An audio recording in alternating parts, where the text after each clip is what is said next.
A Werewolf Romance by Alpha's Claim Collection. Prologue. There is a specific kind of alone that has nothing to do with being by yourself. It's the alone that happens in a crowded room when you realize the person who was supposed to choose you has already chosen something else.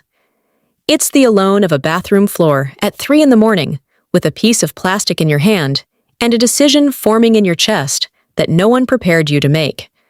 It's the alone of carrying something precious, something alive, while the person who helped create it walks away calling it practicality. If you know that alone, if you've lived inside it, if you've gotten up off that floor and kept going when keeping going felt like the most unreasonable thing in the world, then this story was written for you. Mara knew that alone better than she knew anything else.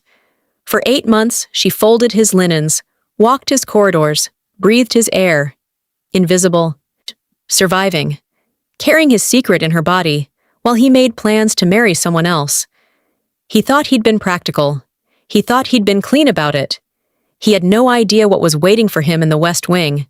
This is the rejected pregnant mate. Stay with it. It's going to hurt first. But I promise you, it heals. Chapter 1. The Girl in the Corner. Mara counted linens the way some people counted sheep. Methodically, without thought. One folded sheet placed on top of another. The corners aligned with the kind of precision that had nothing to do with caring about sheets and everything to do with needing her hands to be occupied, so her mind didn't wander somewhere she couldn't afford to go. The West Wing laundry room smelled of soap and hot stone and the faint cedar of the pack's official linens. She'd been working in this room for 7 months. She knew the smell of it better than she knew anything else about her life anymore. She reached for the next sheet and felt the familiar pull across her lower back. Deep, persistent. The kind of ache that lived in the body now had moved in and settled without asking permission. She adjusted her weight, shifting to her left hip, giving the right side a break. Her stomach preceded her everywhere now. It had been doing that for the last 2 months, announcing her arrival before she was ready to arrive, making her visible in spaces she'd spent 7 months carefully becoming invisible in. She kept one hand on her belly as she worked. Not a conscious choice, just something her body did now, some instinct she'd stopped fighting around month 5. Protect, cover, keep him safe. It was always him in her mind, though she hadn't confirmed it. She hadn't confirmed much of anything through proper channels. Han hadn't dared sit in a healer's chair and answer the questions that came with it. Who's the father? What pack? What bloodline? Does he know? No. No one knew. That was the only thing she'd managed successfully in 8 months. The only plan that had held. You're due soon. Mara turned.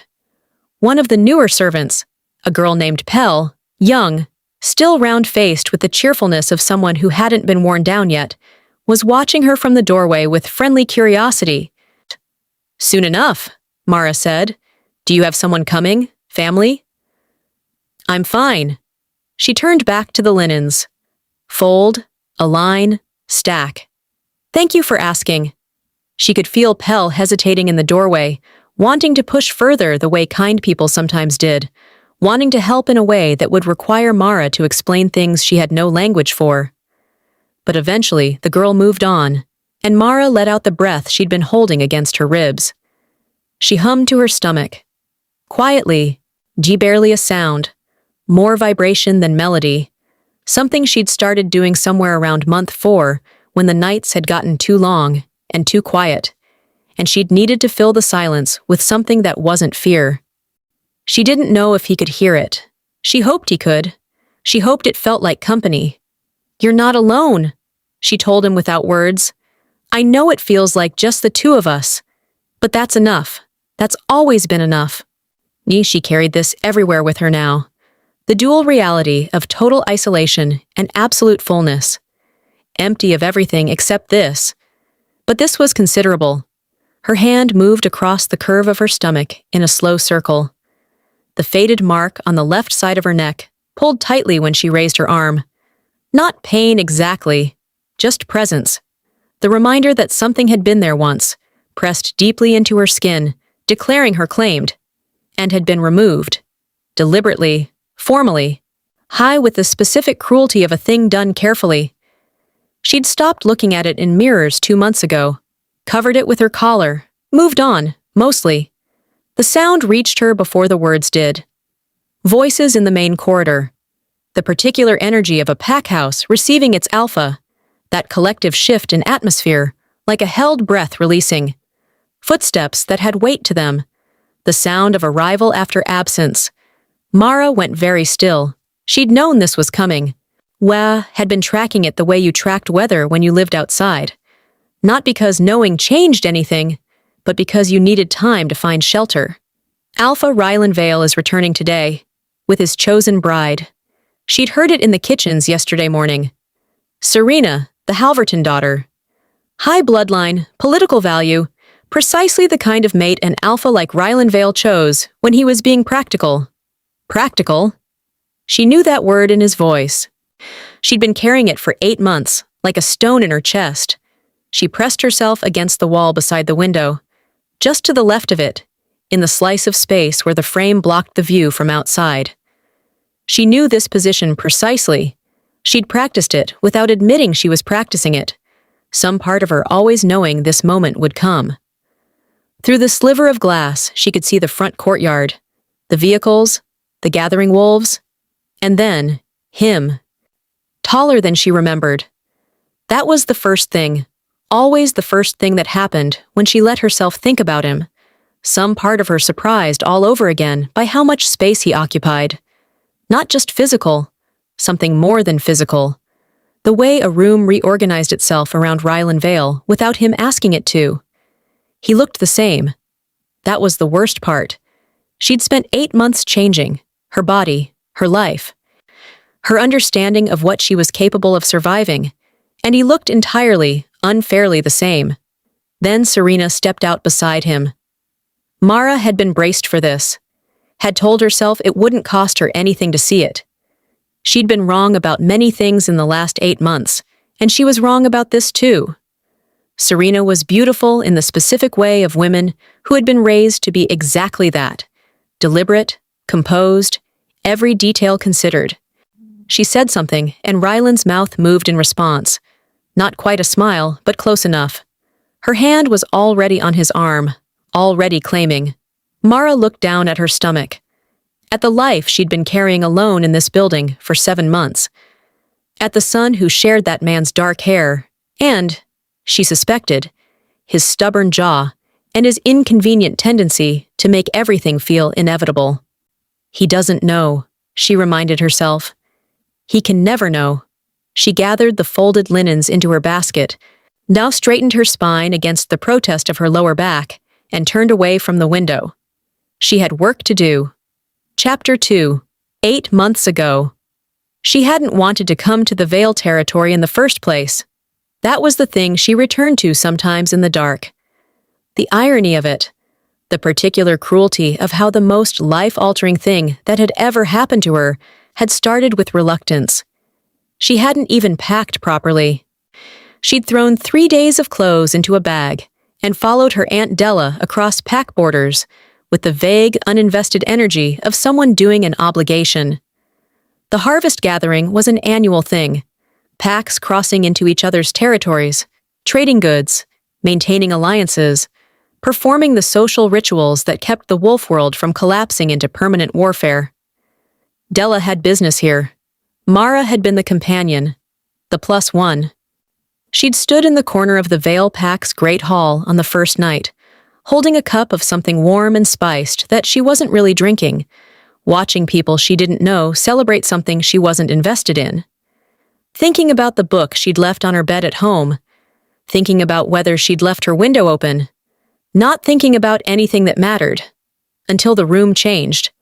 It was subtle at first, a shift in the air, a change in pressure, nigh like the moment before lightning when everything goes quiet and charged. Mara had frowned, set down her cup, looked around trying to identify the source of the feeling, and then she'd found it.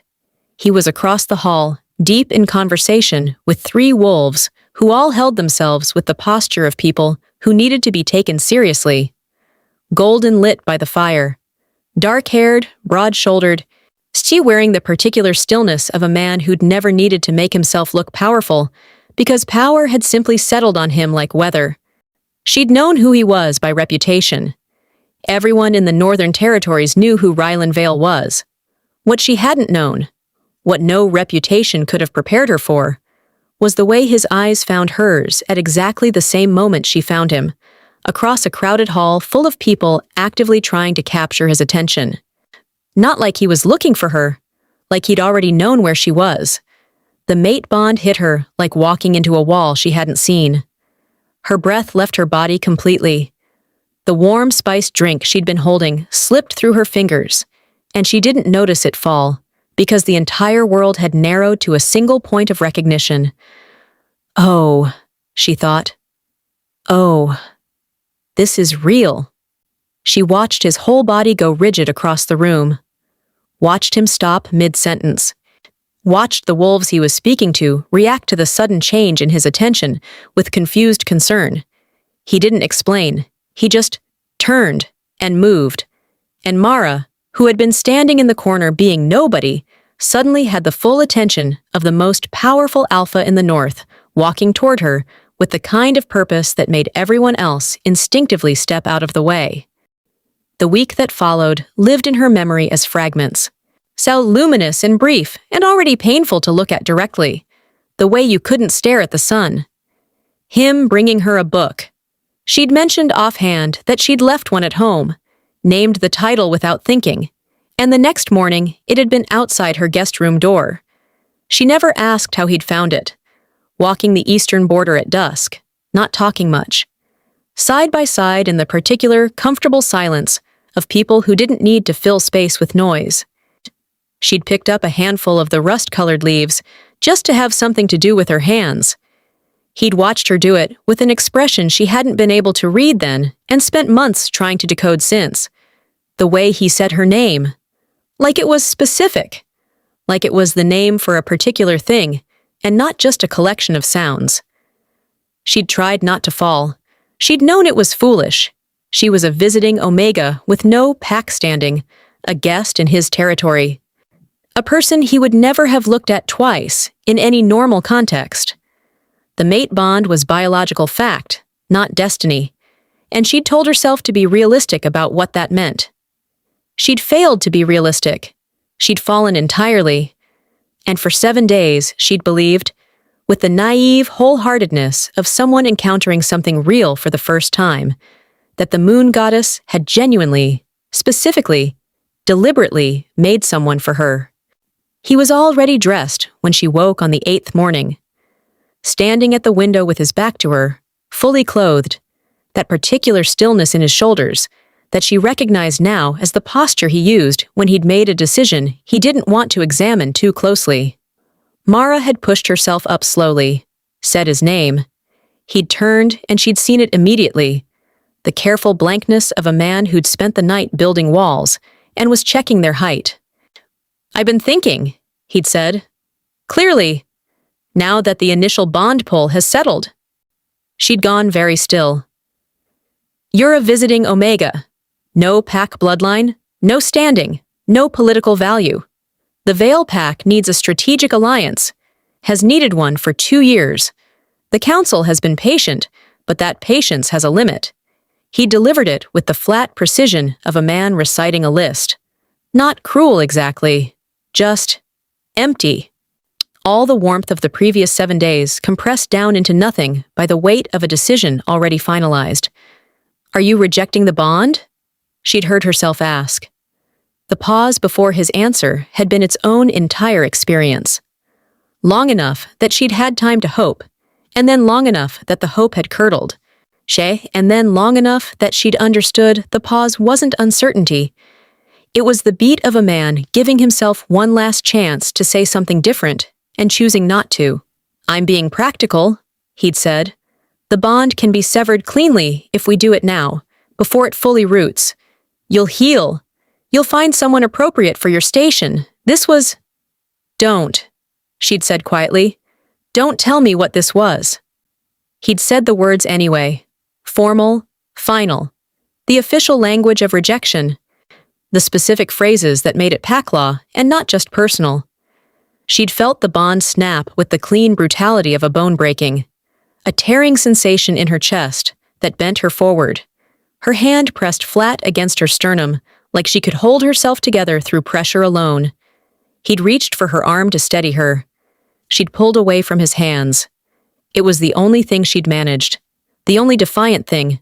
She hadn't cried. She'd saved that entirely for the road. 3 hours later, alone in the dark, in a car she could barely afford, finally letting herself come apart where no one who mattered could see it. The inn had been 3 days' travel south. Small, undistinguished, the kind of place that didn't ask questions because its business depended on housing people who needed to not be asked questions. She'd taken the test in the bathroom at dawn, so sat on the cold tile floor with her back against the tub and stared at the result for a long time. Then she'd gotten up, splashed cold water on her face, looked at herself in the water-spotted mirror for a moment, at the fading mark on her neck, at her own eyes with something new and irreversible in them. Then she'd made a decision. He rejected her. He doesn't get to know. She hadn't reasoned through it extensively, hadn't weighed pros and cons, or consulted anyone. It had simply arrived, whole, certain, requiring no argument. He had looked at what they were and chosen practicality. He had made his calculation, and she was not in it. So she made hers. She was going to have this child. She was going to raise this child. And Rylan Vale was going to live his practical life, and his strategic alliance, and his political marriage. And he would never have to complicate any of it with the inconvenient existence of an heir he hadn't asked for. She thought she was leaving the territory entirely, had every intention of it. But then Della had gotten sick, and the complications had grounded her, and the money had run out faster than she'd planned. And somehow, the way survival sometimes overrode intention, the West Wing laundry room of the Vale pack house had become the place she existed in. Temporary, she'd told herself each morning for 7 months. Each morning, the word had meant a little less than it had the day before. Chapter 3. Serena sees everything. She avoided him successfully for 2 days. It required the kind of planning that would have impressed anyone who knew about it. Rerouted corridors, adjusted mealtimes, the back staircase exclusively, ears always open for the particular sound of his footsteps. She'd spent 7 months learning the rhythms of this building. She used everything she knew. On the first day, she heard his voice twice. Once through a closed council room door. Once from the upper corridor, when she was safely in the laundry room below. Both times she went still and waited and breathed and moved on. On the second day, she didn't hear him at all, which was almost worse. On the third day, Serena found her.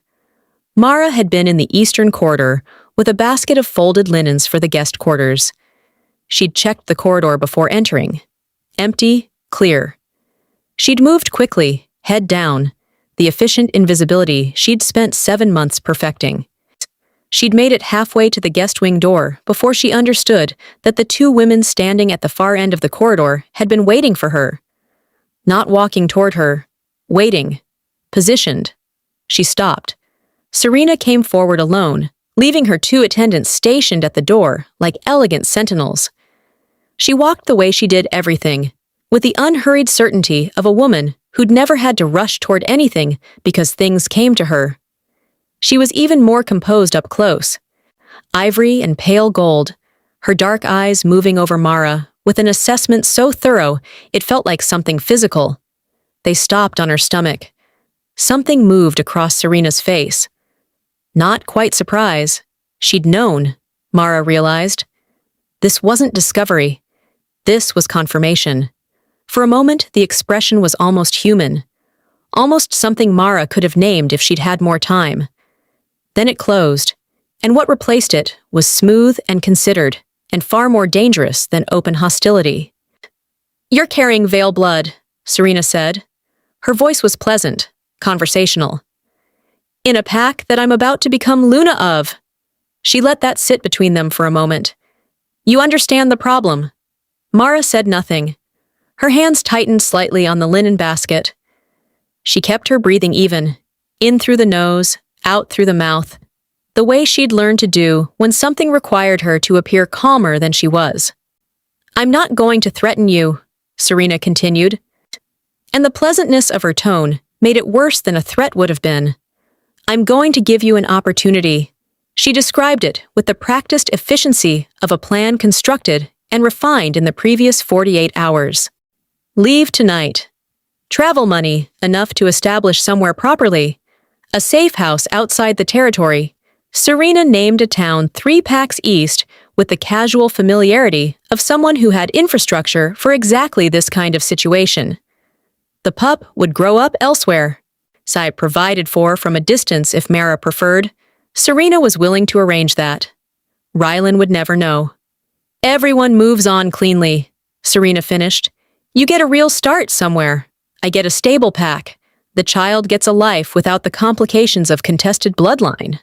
The offer was, Mara recognized distantly, genuinely reasonable by the logic of the world they lived in.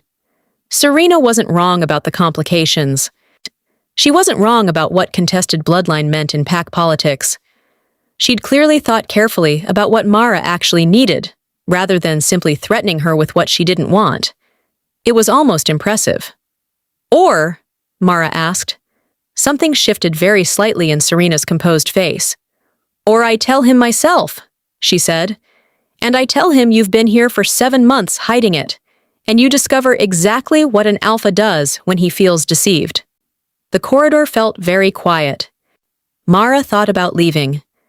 She thought about the cold bathroom floor and the decision she'd made there, and all the mornings since when she'd gotten up and carried forward and built a kind of survival out of nothing. She thought about the money she didn't have, and the territory she barely knew, and the 8 months of this pup existing only in the specific gravity of her body, and her love, and her absolute refusal to let him be anyone's complication.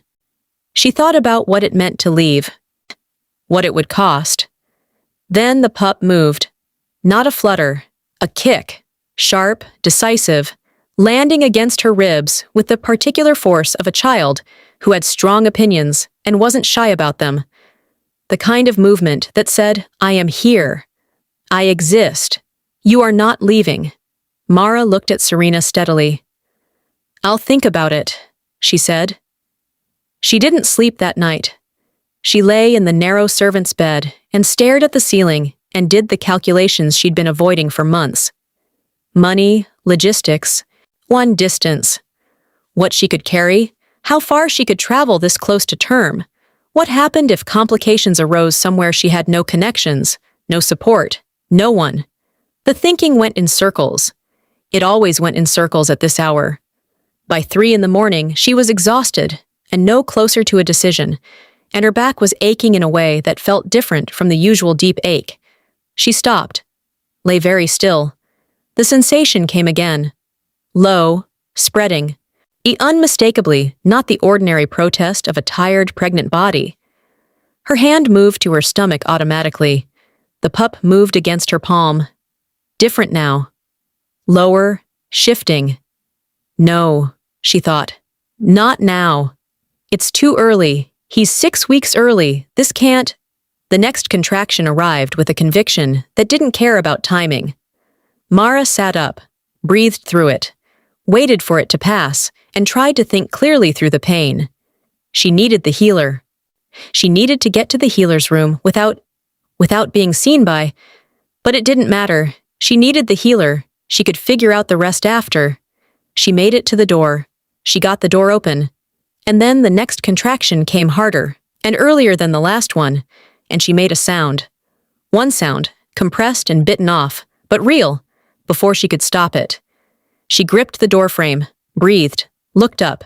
The corridor was supposed to be empty. She'd checked the schedules. She'd planned around the patrol rotations.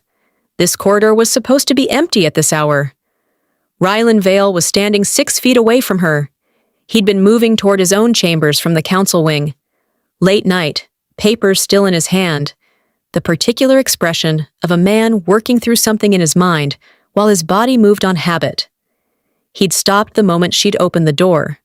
Standing in the half-dark of the corridor, she watching her grip the doorframe with one hand and press the other to her stomach, with her face drawn tight with pain.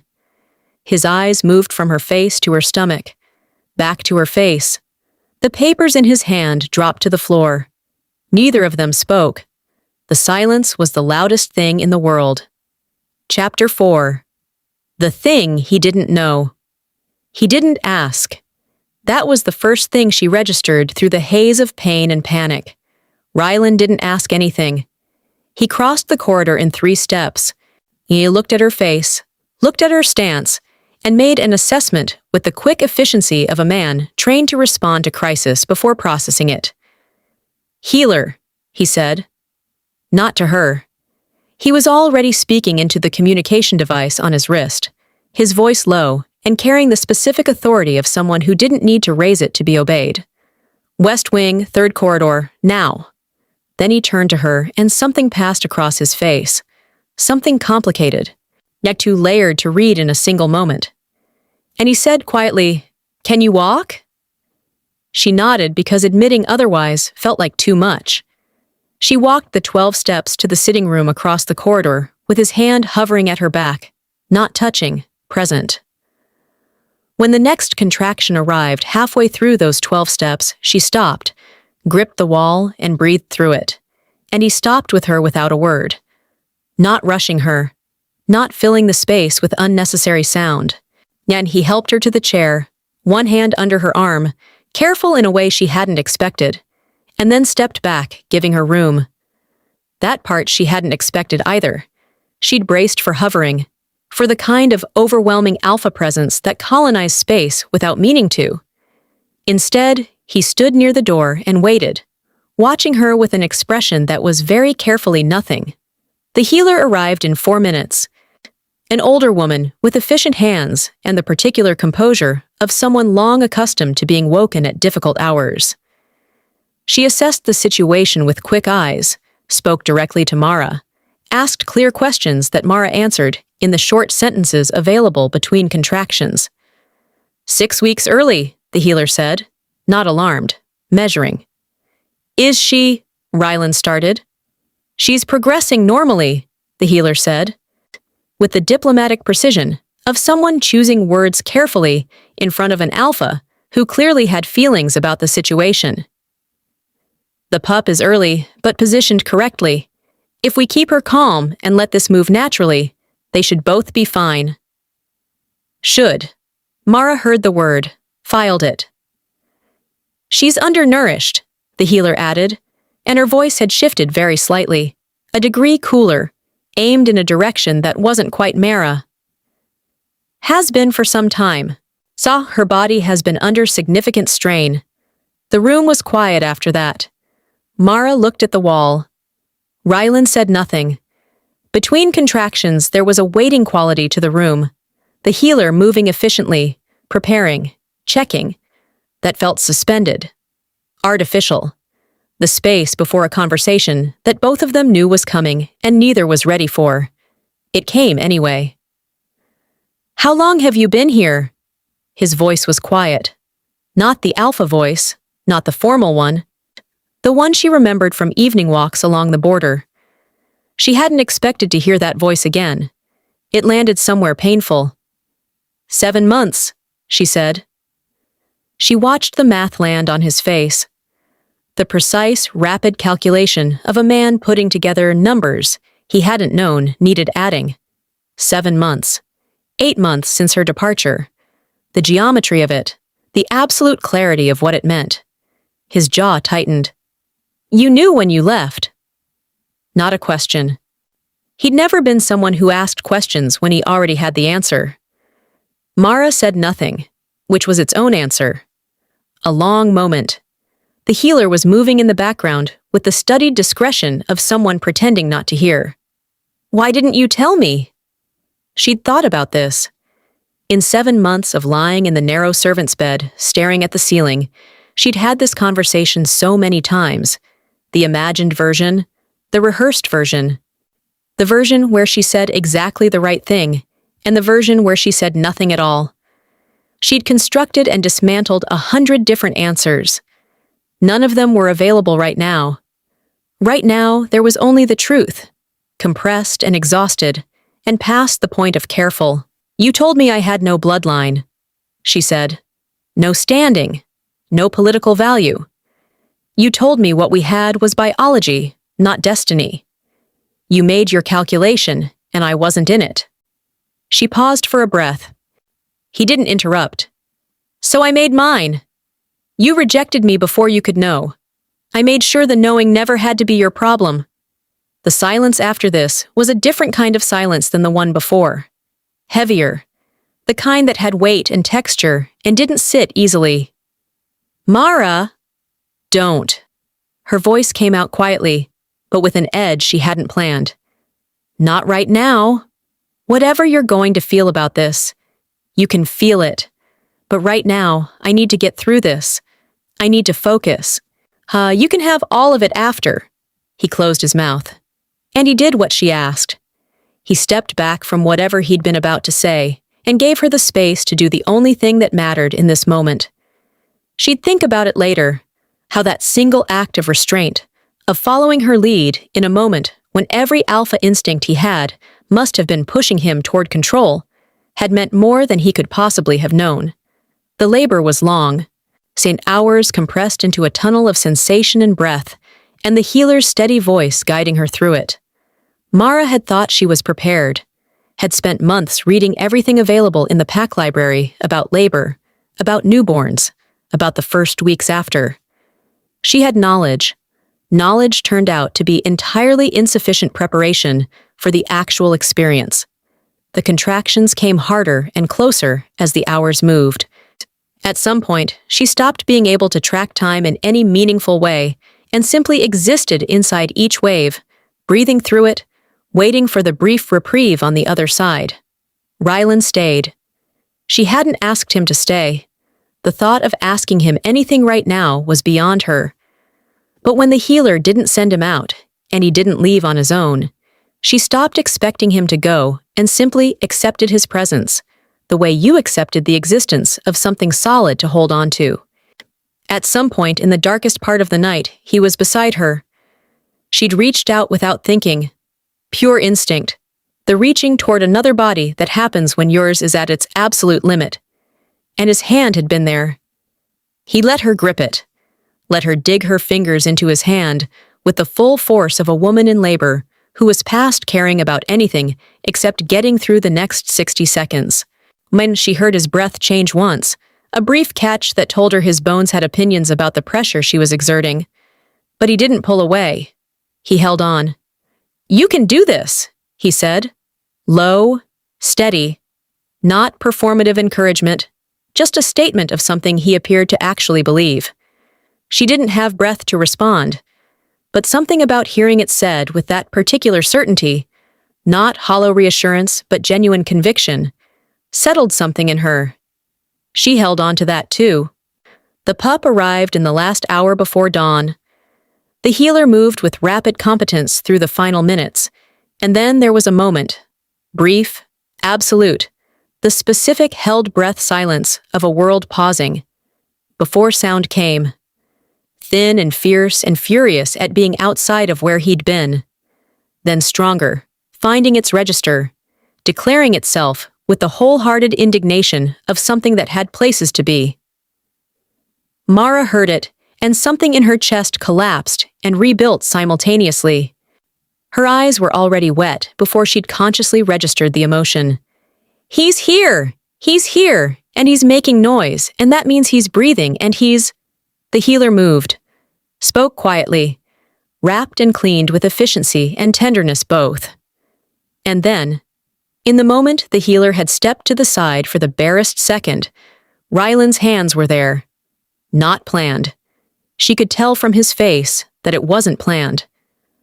The healer had moved, and he'd simply been there, the way he'd been there all night, and suddenly he was holding his son for the first time, with the expression of a man whose entire architecture had just shifted under him. He looked down at the small wrapped creature in his arms, dark-haired, red-faced, still announcing his opinions loudly to no one in particular, and his face did something she had no name for, something that had no performance in it at all. Just unmediated, undisguised shock at the fact of this. Then he looked up at Mara. While she was watching him from the bed, exhausted past the point of pretending, her defenses stripped down to nothing. She looked at him holding her son, their son, with the devastated openness of someone who'd been braced for so long that the bracing had become indistinguishable from the self. "He's mine," Rylan said. Not possessive. Not an alpha claiming property. Almost. Wondering. Like a man saying a word for the first time and finding it too large for his mouth. "Yes," Mara said. Her voice was barely there. "He's yours. He was always going to be yours." A beat.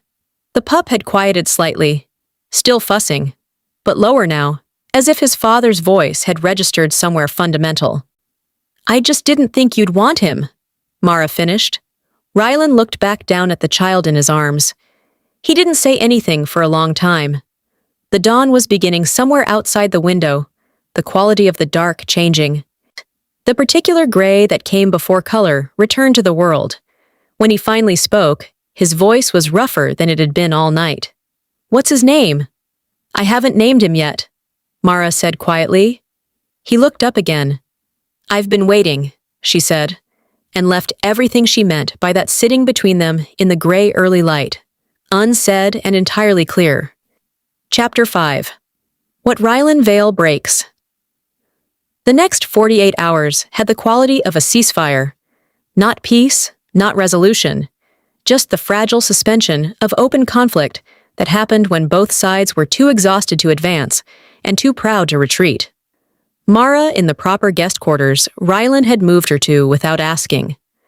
Rylan in the corridors outside them, present in the way of a man who didn't know what to do with himself, but couldn't bring himself to leave entirely.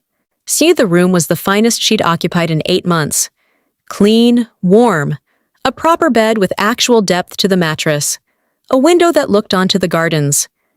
She noticed these things with the detached inventory of someone who'd learned not to get attached to comfort. It could all be taken back. Everything could always be taken back.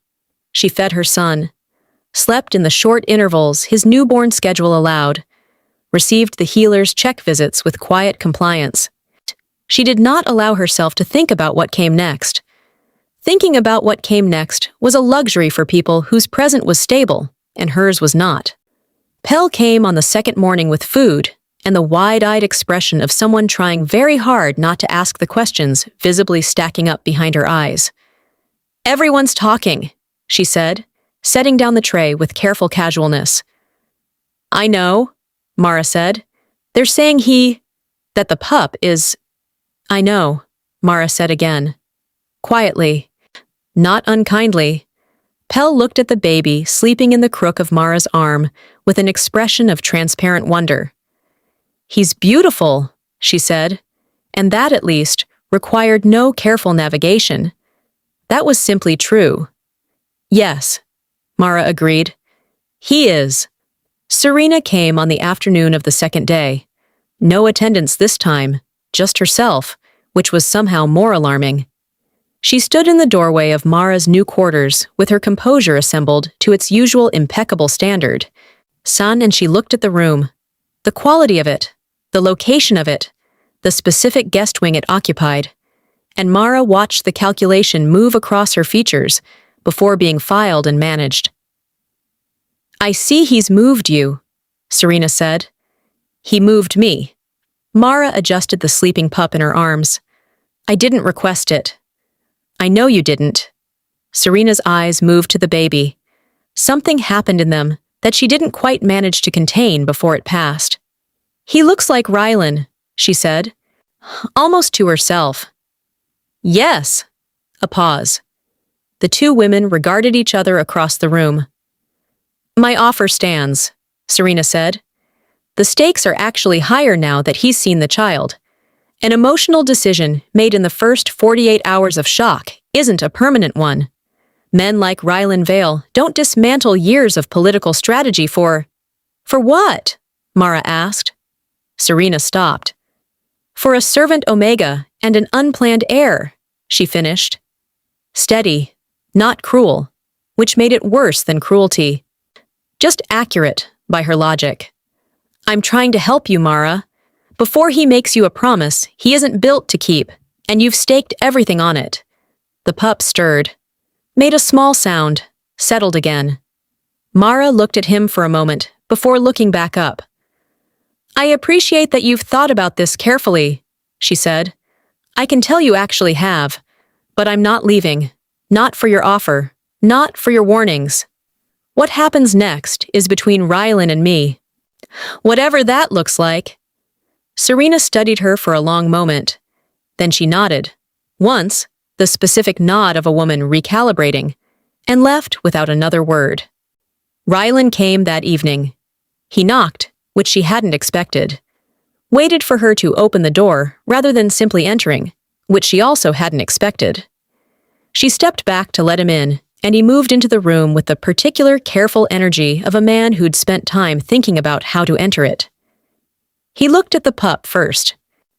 The child was awake, lying on the bed surrounded by the pillow barrier Mara had constructed, regarding the ceiling with the concentrated philosophical expression of a newborn encountering existence. Something moved across Rylan's face. Then he looked at Mara. I want to acknowledge him, he said. Formally, publicly, as my heir. Mara waited. And I want you provided for, properly. A cottage on Pack territory, staffed, with a full stipend. Stop, Mara said. He stopped. So she looked at him for a long moment, standing in her room in the evening light, offering her things with the earnest efficiency of a man who'd confused resources with answers. What are you saying, Rylan?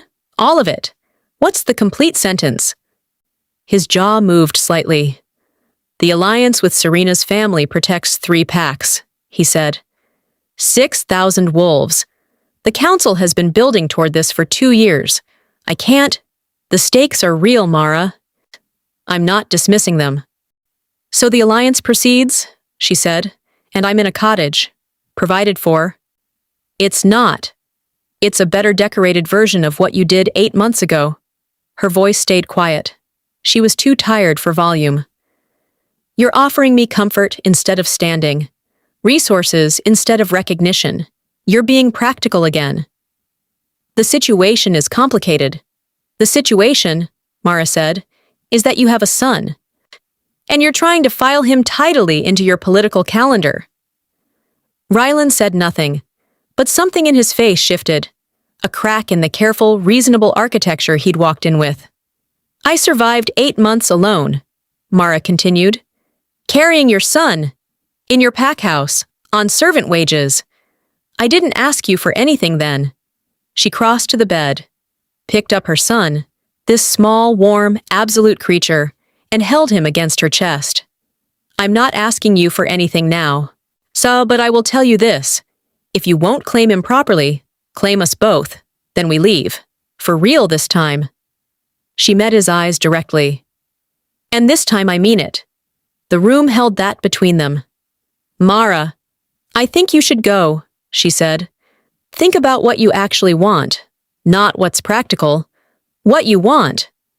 He stood there for a moment longer, and she saw it, briefly, the thing he didn't want her to see. Something that looked like a man standing on the edge of something enormous, and afraid of the drop. Then he left. Mara stood in the middle of the room and breathed. Her son looked up at her with dark, serious eyes that were already so familiar it ached. Whatever he decides, she whispered, you are not a footnote. You are not a complication. You are not a political problem. She pressed her lips to his forehead. You are everything. Do you understand? You were everything before he knew you existed. That doesn't change based on what he chooses. The pup blinked. He reached up with one small, unfocused fist, catching nothing, insisting anyway. She held him tighter. Chapter 6. What Rylan Vale Carries. Dace found him in the training yard at midnight. This was not unusual. Rylan had been using the training yard the way some men use drink, something to occupy the body when the mind refused to quiet. Dace had known him for 15 years, and could read the specific violence of his practice drills like language. "Why, tonight said, I have done something I cannot undo, and I am trying not to know what it is." Dace leaned against the fence post and waited. After a while, Rylan stopped, stood with his back to Dace, breathing hard, hands on his knees. "She told me to think about what I actually want," Rylan said.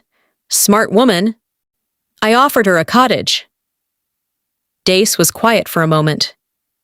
"You offered your mate a cottage. I offered the mother of my child." "Your mate," Dace said. "The bond isn't gone, Rylan." "You suppressed, strained, severed on paper, but I can smell it from here. That bond is very much still present." Rylan straightened, turned. His face in the training yard lights looked like a man who hadn't slept properly in days, which was accurate. "The alliance is an excuse," Dace said. Not unkindly. Just plainly, the way he'd always spoken to Rylan.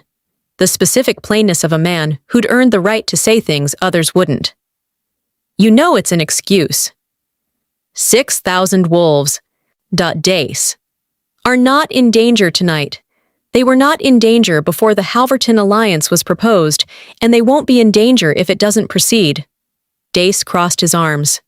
"The alliance is real. I'm not saying it isn't. But it wasn't why you rejected her 8 months ago, and you know it." The silence stretched. "Then why did I?" Rylan asked. And the question came out stripped of its alpha register. Raw, genuinely asking, not rhetorical. Dace looked at him for a moment. "How old were you when your father made the formal rejection?" The temperature of the yard seemed to change. Rylan said nothing. "5, Dace said. "You were 5 years old.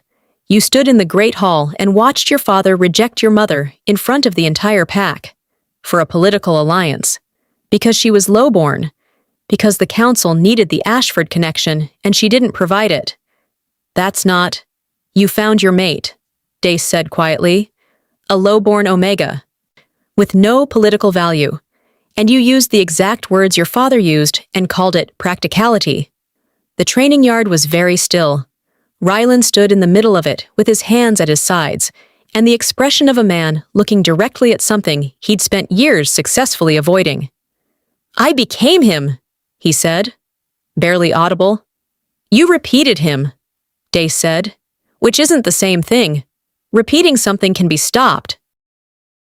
"She's been in this pack house for 7 months. Dace." His voice had changed, something cracking open in it. 7 months, folding linens, carrying my son alone, in my own territory, in my own building, and I didn't know because I never... He stopped. "Because I rejected her before I could know," he finished. "That's what she said. I rejected her before I could know, so she made sure the knowing was never my problem." "Yes," Dace said. The word landed like a verdict. Rylan went to the room alone. Not Mara's room. He didn't go there. Not yet. He stood outside the door for a long moment and then made himself move past it, because he knew with the absolute clarity of a man finally seeing himself clearly that he wasn't ready. He wasn't ready in any of the ways that mattered, and going to her now would just be another impulse dressed as a decision. She deserved better than that.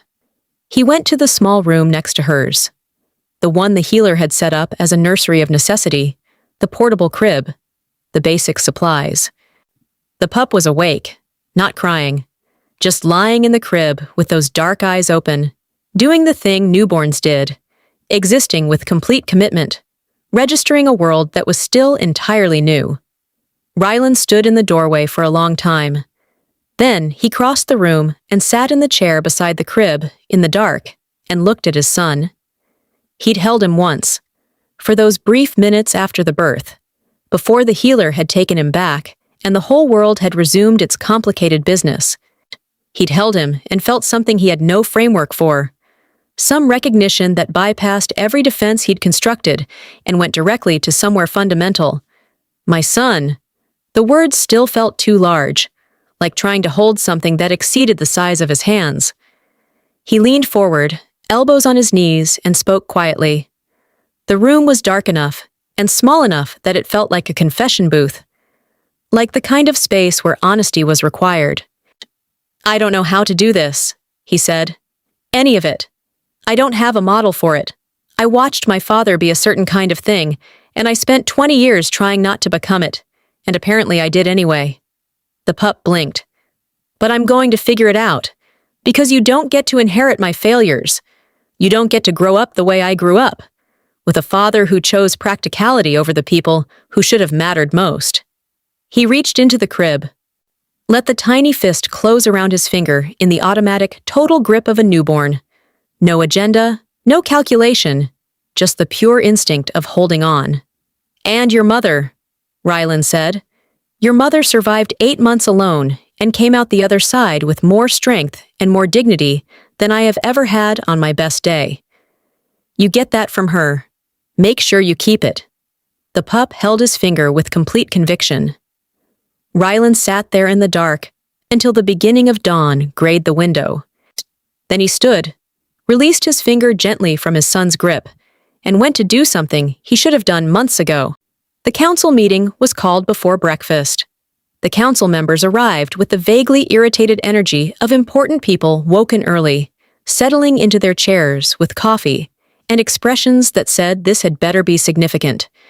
Rylan stood at the head of the table and waited for them to settle. Then he said, "The Halverton Alliance is withdrawn." The room erupted. He let it, sat down, poured himself water, and waited while the council members said everything they needed to say. About the 6,000 wolves, about 2 years of negotiation, about political stability and heir succession, and what this would look like to the neighboring packs. He let them run until the running was done. Then, "My mate is Mara, my heir is her son. These are not proposals. They're not up for council vote. They're the statement of your alpha, and they take effect immediately." "The Omega has no standing," Counselor Ewan started. "She has my standing," Rylan said, "which supersedes the question. The circumstances of the child's birth. The circumstances of the child's birth are that I failed his mother," Rylan said clearly, "and that she raised him alone rather than compromise herself or her son. Those circumstances recommend her. They don't disqualify her." Silence. "So anyone who has further objection to the bloodline of my Luna can bring that objection to me. Personally, at any time." Nobody spoke. He went to Serena himself. She was in the East Wing guest suite with her bags already half-packed. She'd anticipated this, he realized. Had probably anticipated it from the moment she'd stood in Mara's doorway and found Mara still there. She turned when he entered and looked at him with an expression that was tired and composed and entirely without surprise. "I'm withdrawing from the alliance," he said. "I know." "I'm sorry. The negotiation was genuine. The situation changed." Serena was quiet for a moment. She looked at him, really looked, in the direct way she rarely allowed herself, and said something honest. "You would have been miserable with me," she said. "I knew that. I thought it wouldn't matter." A pause. "I thought I could work with miserable." "Serena!" "Don't apologize again," she said. "It doesn't help." She turned back to her packing. He stood in the doorway for a moment longer. "I hope you find something better than an alliance," he said. She glanced over her shoulder. Something that wasn't quite a smile, but carried its echo. "I intend to," she said. "Now get out and go fix what you broke." He stood outside Mara's door at dawn, with his hand raised to knock. He stood there longer than he would ever admit. Then he knocked. Chapter 7. What a Real Claim Looks Like. She opened the door with the baby on her hip and sleep still at the edges of her face. She'd clearly been awake for hours, the particular exhaustion of new motherhood that didn't look like tiredness so much as a state of permanent recalibration, but her eyes were clear when they found his. She looked at his face, read something in it, stepped back to let him in. He came in, stood in the middle of the room for a moment. The morning light was coming through the garden window, falling across the floor in long pale bars. The room smelled of milk and the cedar wood of the small crib, and something that was simply Mara, a scent that the suppressed and half-severed bond recognized with the particular ache of something returning to a place it had been exiled from. He had planned something to say, had rehearsed it in the training yard and the nursery and the long corridors between. It had seemed adequate in the dark, strung in this room, in this light, with her standing there, holding their son with the composed steadiness of a woman who had been surviving on her own terms for long enough to need no rescuing. Every prepared word felt hollow. So he abandoned them. "My mother was low-born," he said, "an omega from a small eastern pack. My father rejected her formally when I was 5, in the great hall, in front of the pack, for a political alliance." Mara went very still. "She left. I didn't see her again until I was 19, and by then we were strangers." He kept his eyes on her face. "I grew up being told that her blood was the weak part of me. That sentiment, that attachment, choosing feeling over strategy, those were her qualities, the ones I needed to overcome. I found my mate 8 months ago, a low-born omega with no political value. Sir, and I used my father's logic and called it practicality, and I didn't understand what I was doing until Day said it to my face last night." The pup made a small sound. Mara shifted him gently, her eyes not leaving Rylan's face. "I rejected you the same way my father rejected my mother," Rylan said. "I repeated the thing I'd spent 20 years hating, and I didn't know I was doing it, which is not an excuse. It might actually be worse. At least my father chose it consciously." He looked at her, just looked, with the stripped-down honesty of a man who'd run out of armor. "I'm not asking you to forgive me. Not today, not on a schedule." A pause. "I'm asking you to let me show you something different. I dissolved the Halverton Alliance this morning. I told the council you're my Luna and Cassian is my heir." The name landed between them. "Cassian," Mara said softly.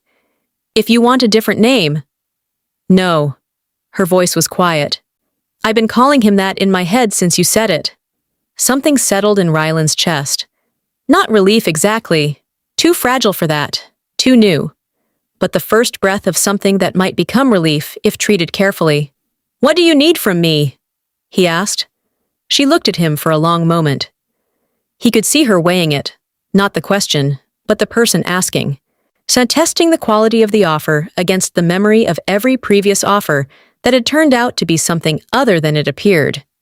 "Honesty," she said, "even when it costs you something. Especially when it costs you something." "Yes. You choose this every day. Not just today when it feels significant. Not just when the council is watching. Every ordinary day. Yes. And you need to understand something about what you're choosing," Mara said. "You're not rescuing me. I survived. I was going to keep surviving with or without this conversation. You're not the conclusion of my story. You're an addition to it." "I know. Do you?" "I'm learning," he said. "That's what I can honestly tell you. I don't have all of it yet, but I'm going to spend however long it takes getting there." She looked at him for another long moment. Then she looked down at their son. At his dark hair, his small, serious face, his father's stubborn jaw already evident at 48 hours old. "He needs to know you," she said quietly. "Not the alpha, you. The same way I need to know you're actually different, not just performing different." "Then let me show you." Another silence. But different from the ones before it. This one didn't have the weight of impasse. It had the tentative, fragile quality of something being rebuilt.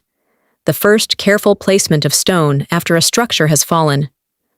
"Okay," Mara said. Quiet. Irreversible. The formal claiming happened 3 days later. No spectacle. Mara had been clear about that. She'd said it simply, and he hadn't argued. No ceremony constructed for council optics or pack performance. She'd had enough of things done for appearance. Rylan brought her to the courtyard in the early evening. The pack had gathered the way they gathered in the evenings. Loosely, organically, the way communities gathered when gathering was simply what they did. Not summoned, present. He didn't stand on the Alpha's platform. He stood among his people, at ground level, with Mara beside him and Cassian in her arms, and spoke in a register that didn't need amplification. "This is Mara," he said. "She is my mate." He let that settle. Then, "She carried my son alone for 8 months because I failed her. She didn't ask for help. She didn't use what she knew to leverage advantage. She simply survived, with more dignity than I deserved." Mara kept her eyes forward. He could see the line of her throat move as she swallowed. "I'm asking this pack to recognize her as Luna, not because of bloodline or political value, because she is the strongest person I know, and because Cassian Vale deserves a pack that knows his mother was never the lesser part of the equation." The courtyard was quiet. Then Day stepped forward from his position at the edge of the crowd, met Mara's eyes, and bowed his head. The beta's acknowledgement, the formal recognition of a Luna. One by one, wolves followed. Not all immediately. A handful hesitated. Counselor Ewan and 2 others who would need more time, more evidence, more proof than one honest speech. Mara saw them, filed it without bitterness. She understood that trust was built in increments.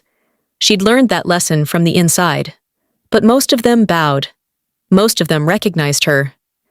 And when the last of the evening light moved across the courtyard, turning everything amber and golden, Mara felt the bond mark on her neck grow warm. She raised her free hand to touch it, pressed her fingers against the skin.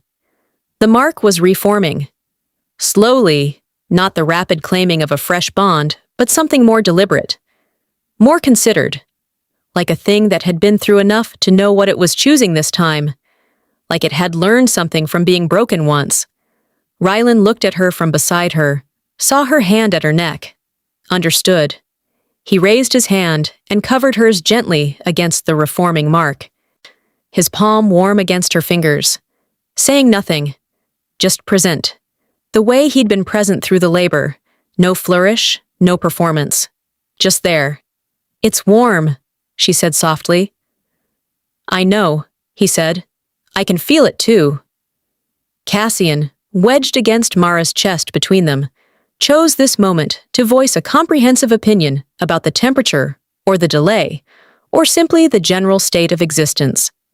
His cry cut through the quiet courtyard, and the pack laughed, genuine, warm, the specific laughter of a community encountering something undeniably alive. Their Luna hushing her son, their Alpha's hand covering hers, the bond knitting itself back together between them. This, Mara thought, this is what I was waiting for. Not rescue, not grandeur. Just this, something real, in front of people who'll hold us accountable to it. Chapter 8, Epilogue, What Survives. 1 year later, Mara was in the garden when the morning found her. Not the scented formal gardens at the front of the pack house. Those were beautiful and attended, and not particularly hers. She'd claimed the kitchen garden at the east side of the building, the one that had been ornamentally maintained and practically neglected, and she'd spent the better part of a year turning it into something that actually produced things. Herbs along the south wall, vegetables in the center beds, a corner of flowers near the stone bench. Not practical, just alive. Hard just there, because she wanted them to be. Cassian was on the blanket beside the bench. He'd been trying to stand for 3 weeks. He had the theory of it worked out completely. She could see it in his expression every time he hauled himself upright, using the bench's edge. But the execution still defeated him. He'd rise, hold for a moment, with the concentrated determination of someone solving an extremely important problem, and then sit back down with a thud that didn't discourage him in the slightest. He had his father's persistence. She'd decided to consider this a positive quality. Again, she told him, as he attempted the bench-assisted ascent for what was probably the 14th time this morning. "You've got it." He did not, in fact, have it. He sat back down, looked at her with an expression of mild philosophical resignation, then grabbed a fistful of blanket and put it in his mouth, which was apparently the alternative plan. "That's not food," she said, removing it. He objected. She redirected him toward the soft toy the healer had brought last week. He examined it with the critical assessment of someone who reserved judgment. She sat on the stone bench and tilted her face toward the morning light. This was the thing she hadn't been able to imagine from inside the dark. The actual texture of ordinary peace. It's not the dramatic relief of a crisis resolved or a confrontation survived. Those were sharp and memorable, and already receding into the shape of a story she'd tell someday. This was quieter than that. The warmth of the sun on her face in a garden she'd made with her own hands. Her son on a blanket in front of her, arguing with a toy. The bond mark on her neck alive and present, a warmth she'd stopped noticing consciously because it had become simply the temperature of existing. She hadn't stopped noticing, she'd just stopped bracing for it to disappear. That was the difference. That was the whole difference. The pack had taken time. She'd known it would, and she'd been right. Counselor Ewan had been openly skeptical for the first 3 months, watching her with the careful assessment of a man waiting for her to reveal a disqualifying flaw. She'd let him watch. She'd learned counsel protocols, attended the relevant meetings, asked questions, and listened to the answers, and offered perspectives, when she had them, without performing certainty she didn't feel. By month 4, he'd stopped watching with suspicion and started watching with something closer to guarded respect. By month 6, he'd deferred to her in a meeting about Eastern Territory resource allocation in a way that was clearly intentional. He'd never apologized. She hadn't needed him to. Winter, the captain of the guard, had been the one who'd surprised her. She'd expected resistance from a woman whose role was protecting the Alpha from complications, and had received instead a blunt, direct pragmatism that felt more like honesty than anything else. "You survived something that would have broken most people," Winter had told her during their 3rd meeting, over a training yard fence while Cassian slept in the carrier against Mara's chest. "And you didn't come out of it with an axe to grind. That's rare." "I came out of it tired," Mara said.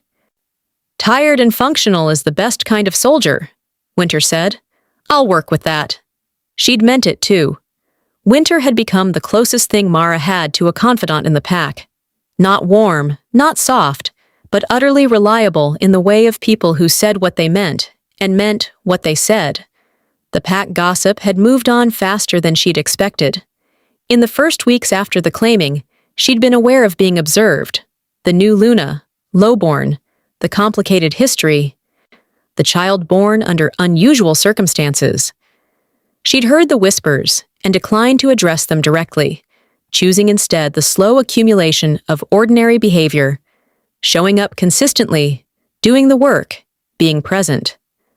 By month 3, the gossip had a different texture.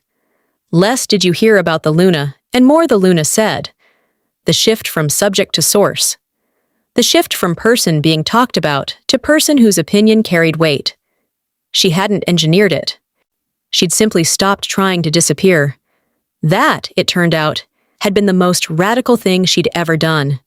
Rylan came across the garden the same way he did every morning when his schedule allowed, without urgency, like a man who'd learned that some things were worth arriving at slowly. He came around the stone wall corner and stopped when he saw Cassian, who had abandoned the toy, conquered the bench ascent, and was now standing with both hands gripping the stone edge and the expression of someone who had reached a summit and was considering the view. Rylan crouched at the edge of the blanket. "Look at you!" Cassian looked at him, let go of the bench with one hand to point at his father, which required a rapid rebalancing act he barely survived. He sat down, immediately reached for the bench again. "He's been doing that for 20 minutes, Mara said. "He'll have it by tonight," Rylan said, nay, with the same absolute conviction he'd offered her through labor. The specific certainty of a man who had decided to believe in things. He settled onto the bench beside her, close enough that their shoulders touched, the easy proximity of 2 people who'd found the distance that felt right and stopped negotiating it. His hand found hers on the bench between them, without discussion. They watched their son attempt the standing-up problem with systematic determination. "The Merrick Pack sent terms," Rylan said after a while. "I saw. What do you think?" "I think the Eastern provision is weaker than they're presenting it," I think they need this more than we do. A pause. I think I want to know what you think before I respond. Mara considered. Invite them here before you respond. Let them see the pack. Healthy alliances are built on reality, not paper. Yes, he said. That's what I think too. She looked at him sideways. You already knew that. I wanted to hear you say it. She shook her head. But the thing happening at the corner of her mouth was unmistakably a smile. She'd stopped suppressing those somewhere around month 7. They kept arriving whether she invited them or not. She'd found out that morning. Second pregnancy. Confirmed by the healer at dawn with a warmth and a complete absence of the uncertainty that had characterized every healer interaction of her previous pregnancy. 8 weeks, the healer had said. Strong signal. Healthy. Mara had sat in the healer's chair for a moment after. Just sitting. Feeling the weight of the information settle into her body alongside everything else it was already carrying. Then she'd smiled. Not the careful, compressed, almost smile. The full version. The one that arrived without permission and occupied her entire face without apology. She hadn't told Rylan yet. She'd been carrying it all morning like something she wanted to hold alone for a few more hours before it became shared. Before it became real in the way things became real when they were spoken out loud. She'd told Cassian, who had listened with great seriousness and then tried to eat her sleeve. I need to tell you something, she said now. Rylan turned to look at her. Something in her voice, some shift in register, changed the quality of his attention immediately. She felt him focus. She looked at him directly, watched his face. I'm pregnant, she said. 8 weeks. The stillness that moved through him was total. She watched it travel, from the surface of his expression down into something deeper. His eyes moved to her stomach, still entirely flat, and then back to her face. Are you? He stopped. Started again with the specific care of a man who'd learned to ask the right question. How do you feel? Terrified, she said honestly. Happy. Both at the same time. That's exactly right, he said. And then he did what she'd hoped he'd do. Not a speech, not a declaration.